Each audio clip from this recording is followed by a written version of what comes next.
ہمارے چینل کو سبسکرائب کیجیے اور بیل آئیکن کو ضرور دبائیں۔ نحمدہ ونصلی علی رسولہ الکریم۔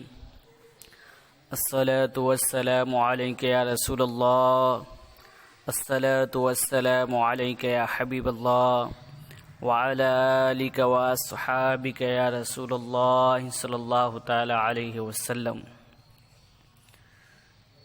بنی اسرائیل کا ایک عبرتناک واقعہ جو حضرت امام غزالی علیہ رحمۃ الرضوان اپنی کتاب مکاشفۃ القلوب میں تحریر فرماتے ہیں کہ بنی اسرائیل میں ایک نہایت ہی فاسق و فاجر انسان تھا جو اپنی بد کرداریوں سے کبھی باز نہ آتا تھا۔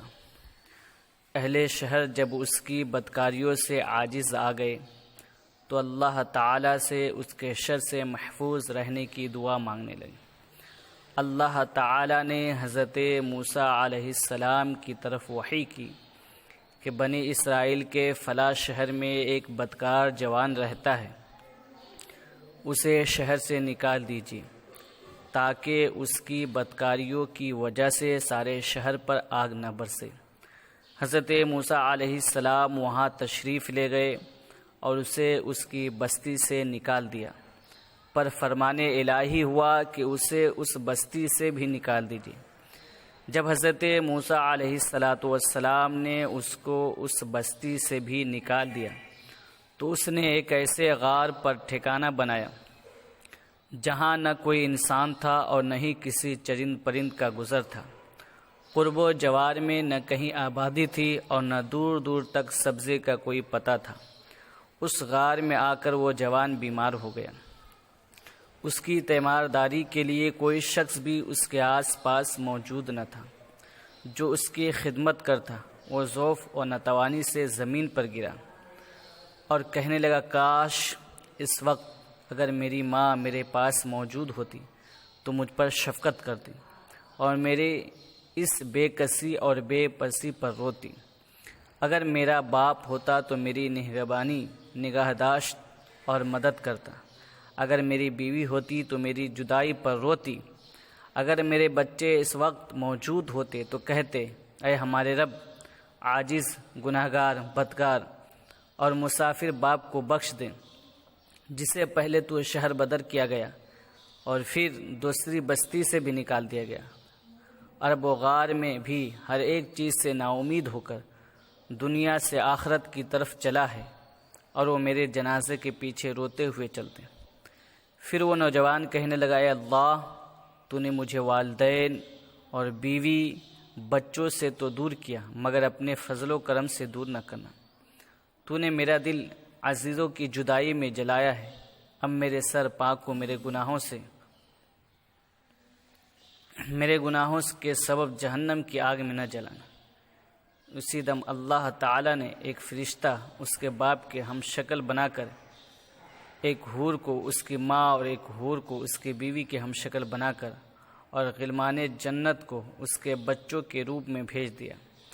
یہ سب اس کے قریب آ کر بیٹھ گئے اور اس کی شدت تکلیف پر تأسف، افسوس ظاہر کرنے لگے۔ جوان انہیں دیکھ کر بہت خوش ہوا اور اسی مسرت میں اس کا انتقال ہو گیا۔ تب اللہ تعالیٰ نے حضرت موسیٰ علیہ السلام کی طرف وحی کی کہ فلاں غار کی طرف جاؤ، وہاں ہمارا ایک دوست مر گیا ہے، تم اس کی تکفین و تدفین کا انتظام کرو۔ حکم الہی کے بموجب حضرت موسیٰ علیہ السلام جب غار میں پہنچے تو انہوں نے وہاں اسی جوان کو مرا ہوا پایا جس کو انہوں نے پہلے شہر اور پھر بستی سے نکالا تھا۔ اس کے گرد حوریں تعزیت کرنے والوں کی طرح بیٹھی ہوئی تھی۔ موسیٰ علیہ السلام نے بارگاہ الہی میں عرض کی، اے اللہ رب العزت، یہ تو وہی جوان ہے جسے میں نے تیرے حکم سے شہر اور بستی سے نکال دیا تھا۔